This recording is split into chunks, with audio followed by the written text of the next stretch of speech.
Is it different writing for the web? Unfortunately it is. I'd like to say you could just lift the copy from your brochure or whatever and slap it on the website, but it's not that simple. Actually, there are a number of reasons why the web is different. Firstly, computers aren't a very pleasurable place to read, are they? The other thing is that you don't have context.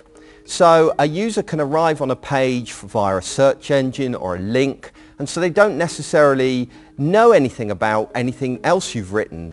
Finally, internet users are an impatient bunch. You know, with your competition only a click away, it's easy to hop off to another website and, find what you need to there. So your copy needs to be written in a way that makes it easy for people to find the information they're after. So how do I write good copy for my website? Well, I think the first thing you need to accept is that nobody is going to read your wonderfully crafted copy. Unfortunately, web users scan copy, they don't read it. And what you have to do is everything you can to help them do that, to scan rather than read it.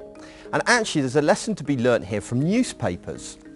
So if you take a newspaper like The Guardian here, and you pick a random page, there's actually a lot that can be learnt from this. So for example, headings. Make use of headings and subheadings and things like that. Bullet points are really good as well. You can see how they've pulled out a quote here, made some content bold. Anything you can do to break up the copy is great. Also, obviously, they make use of imagery. That's another key feature that you can use a lot. There's another interesting trick that newspapers do, which is they front load things as well. So they front load their copy. Now what that means is that in an article, the first paragraph will summarize the entire article and what's coming. And equally, each paragraph, the first sentence of that paragraph will kind of sum up the point of the paragraph. So that all aids scannability and helps people quickly find what they're after. But the absolute key to writing for the web is to keep it short. You really need to be ruthless with the amount of content you put on the web because people will not read it. The other thing you need to think about, and again you can learn something from newspapers here, is tone. Tone is a very important thing. So the way The Guardian writes is very different from the way The Sun writes, for example. And that's because they've got different audiences. And different audiences require different tones. And also, each of those publications has a personality, for want of a better word.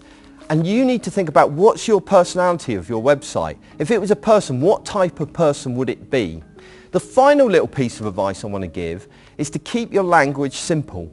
It's easy to end up putting jargon in, it's easy to use long, complicated words and all the rest of it. What you've got to remember is not all of your audience will necessarily understand all that. So hopefully if you follow those tips, it should improve the copy you're writing for the web.